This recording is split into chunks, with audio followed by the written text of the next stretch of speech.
One of our favorite guests is here, Ginger Minj from RuPaul's Drag Race Season 7, RuPaul's Drag Race All-Star Season 2 and 6, and now adding author to Ginger's resume. Thank you so much for your time today. Yeah, of course. I'm excited to talk about something different for a change. Southern Fried Sass, the book comes out November 7th, and there's a book tour as well, kicking off in New York and then coming to Chicago as well. Yeah, it's so weird for me. Like the whole thing that the closer we get, the the less I feel like I know what I'm about to step into. If you know what I mean? Like I in my head, I was like, okay, I'm gonna write a book, and then it's gonna be like this, and then we're gonna do this, and it's gonna sell like that, and blah blah blah. And the whole journey has been a complete 180 of what I thought it was gonna be. And it's still like it's really exciting, but it's also terrifying. So I'm very excited that I get to come to my home away from home in Chicago, where I know people will be lovely and be happy, and I'll sign all the books and take all the pictures. Because when we talked to you a couple of years ago when you were here for La Cage aux Folles, you told me you were working on a book. I mean, how does this moment feel for Yeah. you as far as like, you've been working on this for many, many years. You put a lot of stories about your family, inspirational stories, people who inspired you. I mean, this has been a work in progress for for a while. I mean, tell me about how this moment feels for you. Like now people are actually going to see it. It's scary. It's really scary because I've never been more vulnerable publicly. I've never, as we like to say in the South, aired out my dirty laundry for the whole trailer park to see. And so this is a chance for people to really like read all the things about my life that they thought they knew that they never really did. And it's exciting, it's a little cathartic, but it's still really, really scary. Shirley Temple. So maybe not the Shirley Temple that people may know, but Shirley Temple inspired your life and had a big impact. Yeah, so my granny's name, of course, is Shirley Temple Lucas when she was born. And she was so funny. She was like, I'm named after Shirley Temple, but I sure did act a whole lot more like the bad girl than the princess, you know? Tell me a little bit about your grandmother, because I mean we could probably spend 2 3 hours just talking about her, Uh, but I think there's so many times in your family where maybe you're not out, or maybe you don't feel comfortable having time with your family, mhm. and there's somebody who just gets you, or someone who just lets you be you. Talk a little bit about your granny's inspiration on you. Yeah, I think a lot of people talk about soulmates in the sense that they feel like that's their love, or that's their husband or their wife or their whatever that they're going to find in their lifetime, not realizing that there's different types of soulmates. And I really truly feel like my grandmother was mine. She understood me on a level that was so much deeper than any relationship I've ever had before or since, and she protected me even when I didn't realize I needed protecting. She was there ready, like just in case. And um, with my male family members in particular, she had a very good way of shutting them down very quickly if they started ganging up on me all at once. And we're talking like 25, 35-year-old men who didn't like the fact that this young boy was extra effeminate or whatever, and they would try to beat it out of me, or they would make fun of me or pile onto me. And my granny was very good about not allowing that to happen. And we talk about it in the book a little bit, but one of my favorite things she ever said, because my granny is another one of those good old Southern women who is full of just catchphrases. She's like Dolly Parton in that way. And she dragged me into the kitchen on like a particularly bad Thanksgiving where I had just been officially outed by my sister. And she told me, she said, as long as you keep their mouths shoved full of food, they don't have time to spit out the hate. And I thought about it for a minute. I was like, oh, yeah, you're right. Like, we put the love into the food, we give them the food, they shove their mouths full of it, and then it's too full that they can't call you a sissy or tell you why you're going to hell. So I learned a lot of really good life lessons from her in very digestible ways, that became like a big through line in my story, a big part of the fabric that makes me me. You also talk about hosting parties. So maybe sometimes in the holidays, people, some people might get excited about seeing their families. Other people feel a lot of anxiety about this time, whether who they're dating or Yeah. not being accepted or bringing a partner to these celebrations. But if you host, you're the one in charge, and people can either accept or deny, and you kind of create that environment versus going into someone else's. Talk a little bit about that. I mean, that's so important for so many of our viewers. Well, that is the dichotomy of the Southern gay. And we are born and raised in an environment typically where every day is a holiday. Every Sunday, the whole family goes to church. Then we all come over for the cookout and we celebrate for no particular reason whatsoever. So when it comes time for the actual holidays, whether it be Christmas or Thanksgiving or Arbor Day or Easter or whatever, it's a big to do. It's a big shindig. And inevitably, 9 times out of 10, there's a little too much drinking going on, and things don't end as well as they begin.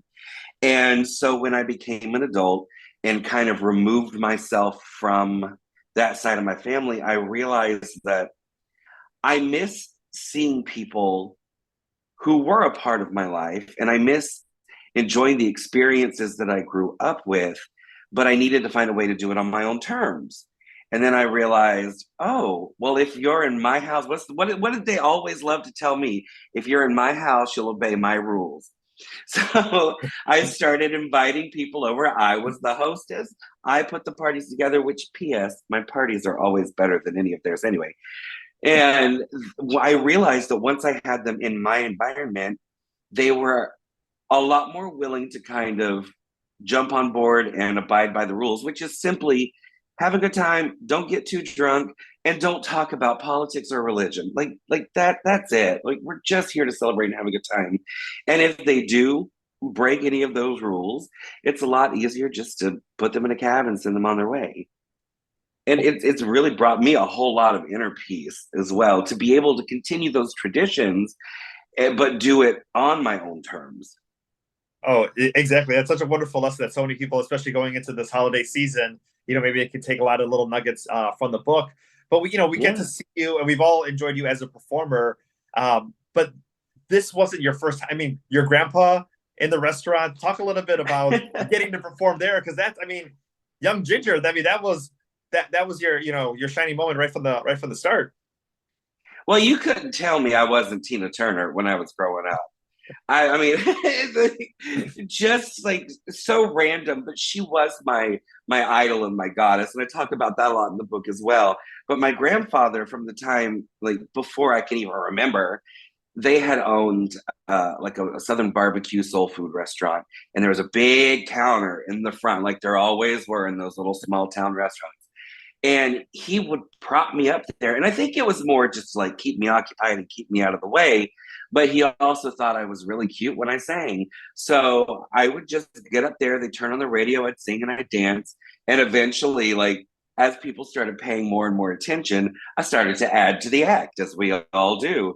So when I was obsessed with Tina Turner, I mean, this wasn't very long after What's Love Got to Do with It, I decided I had to have the denim jacket with all the buttons on it. I had to have the teased up hair and all of that. So my granny, we went to her house. She helped me figure out a costume, and pretty soon I had like a full lounge act, a full Vegas lounge act on the counter of the Red Barn Barbecue in Leesburg, Florida. And I did it. I probably way too long. I did a lot longer than I probably should have. Um, but that's why I think performing has always been so second nature to me. Not even second nature; it's just first nature. Like performing is what I do, and it's so different to kind of step back and take more of an observer's view instead of a participant's. But my granny, again, she always said, you can't truly see yourself until you see yourself through somebody else's eyes. And that's been like the experience of doing this book, is just sitting back and kind of seeing how I've perceived the world and how the rest of the world has perceived me, and how neither one of those things are incorrect, but how they kind of can live together. As far as starting the book, was it a photo that you found? Was it a recipe that you made? What was the inspiration that you were like, all right, we got to put this to to paper? So I had been approached to do several books in the past. And I always said, like, I wanted to do it. I wanted to be able to tell my full story, but I had to find a way that really kind of made sense for me. Because, like, I think you'll agree when you look at me as a queen, I don't have one lane. I'm very much, I'm a little bit of this, a little bit of that, like everything all mixed up into one. And I wanted to be able to do a book that represented that. So after my grandmother passed away, her prized possession was her recipe box. And she left it to me, which ended up making a lot of other people in the family angry. But it made sense because I was the one that she spent most of the time in the kitchen with. And being the nice Christian woman that I am, I decided not to be greedy and not to hoard them. I was going to share them with the people that wanted them. So I was sitting in my house with my mom, my sister, my Aunt Glenda Faye. And yes, it is Glenda Faye. It is not Glenda. My mom is Shirley Ann. She's not Shirley. And my grandmother always said, in the South, we give our baby girls two first names in case they ever want to be in a pageant. And we were sitting there going through this box of recipes and kind of divvying things up. And I realized that every card that I pulled out had a story, like mentally, you just get the story in the moment where you first made the recipe, or the story that Granny told about why she made that recipe, or why it was a certain way it was. And then I realized, delving deeper, I only knew about half of those things. I was getting filled in on the others by my mom, my sister, my Glenda Faye. So in my head, I was like, well, this is kind of an interesting way to approach my life story, because this really is like my past. My past can be defined through all of these recipes, and food is my love language and always has been, whether it's healthy or not. And then those struggles are in there as well. And I think it would be really fun because I've traveled the world, and I've realized that even if you can't verbally communicate with somebody, you can learn a lot from them by the food they share with you. So we ended up doing it, but I didn't realize it was going to take over 2 years to really like just get it to where we needed it to be. And I thought the easiest part was going to be the recipes because they were already done. But nobody cooks like a Southern woman except a Southern woman. My editor would call me and go, you can't say you put a pinch of sugar, you put a dash of salt, and then you mix it all up until it reaches up out of the bowl and slaps you across the face. And I was like, but why? I know what that means. That's how I was taught. And they were like, because Midwestern housewives aren't going to understand that. So then it became, for all 50 recipes, actually making every single one of them over and over and over again with the family until it tasted exactly like Granny made it. We were like, okay, so we really know that a pinch means this much and a dash means that. And the jury's still out on reach up out of the bowl and slap you across the face. But you know what it means. Your readers are going to know what it means. So yeah. Exactly. As far as the recipes that you were making and going back through and going through all these 50 with your family, was there one that like brought up like, oh my goodness, it brought you right back to your childhood, or something that was like, this is exactly the way that she used to make it, that like, because people get emotional about that, especially around the holidays, Yeah. when a relative isn't there anymore and you're like, oh my goodness, I can see 8-year-old me, feeling this way or doing this because of this recipe. Yeah, well, so my granny, she made our birthday cakes and cupcakes and all of that for every celebration. And her recipe was so different from everybody else's. It always, like, her buttercream just tasted a very specific way. Her cupcakes always had a very certain texture. And I've never seen anybody else really nail that. She would not share that recipe while she was alive.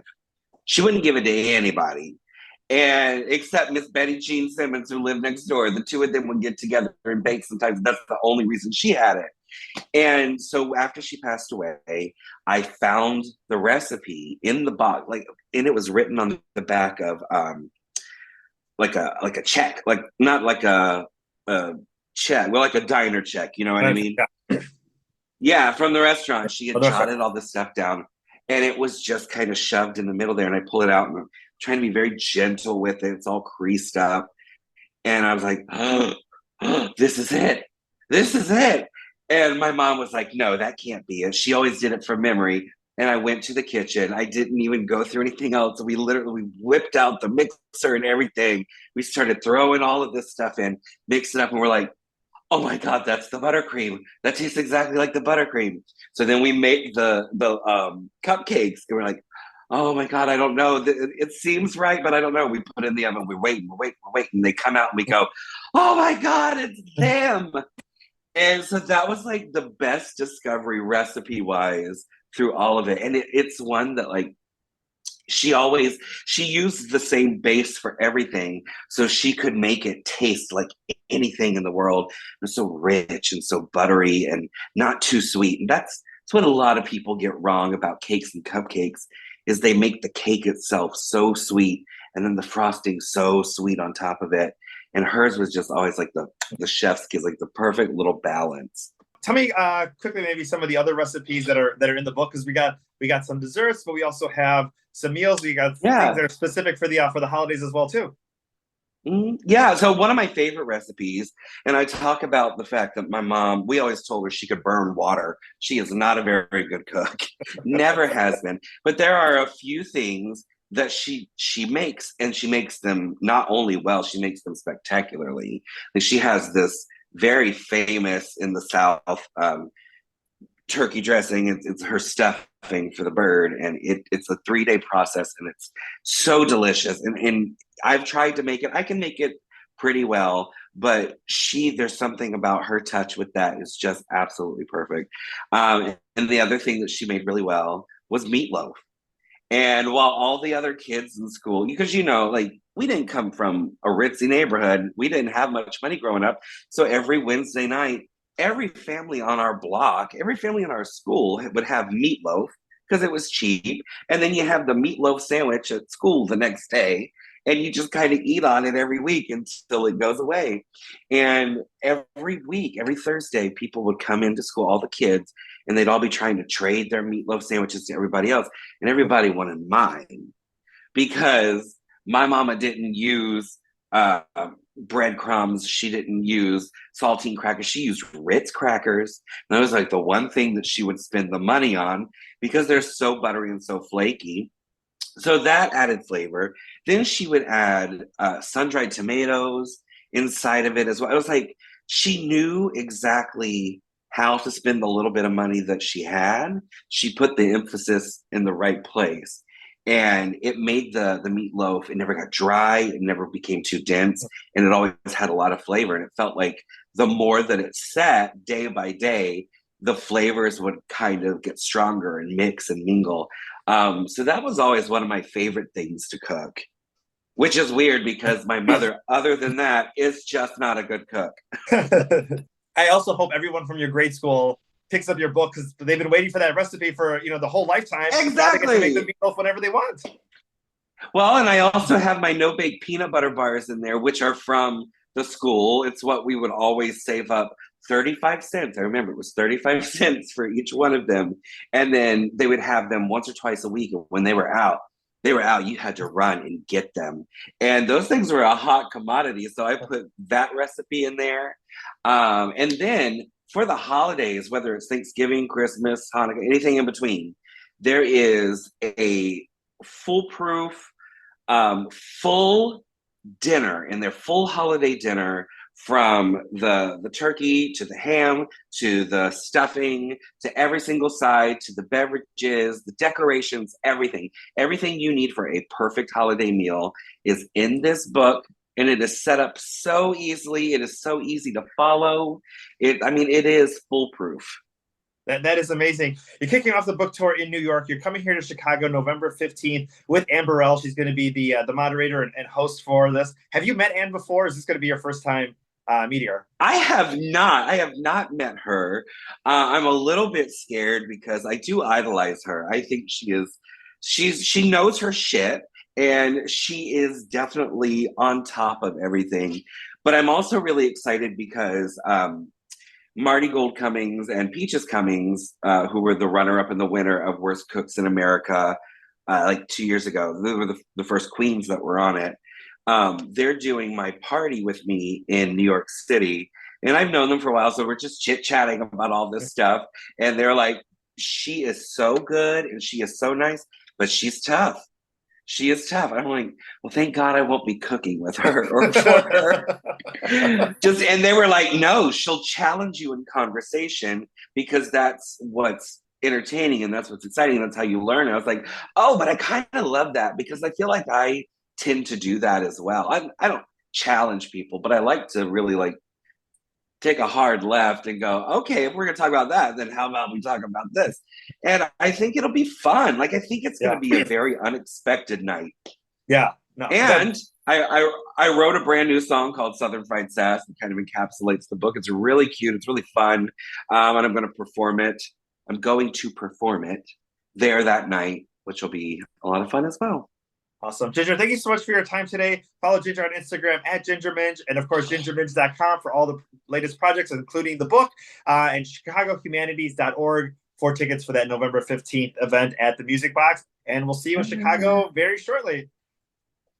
See you there. Thank you so much. Bye. Bye-bye.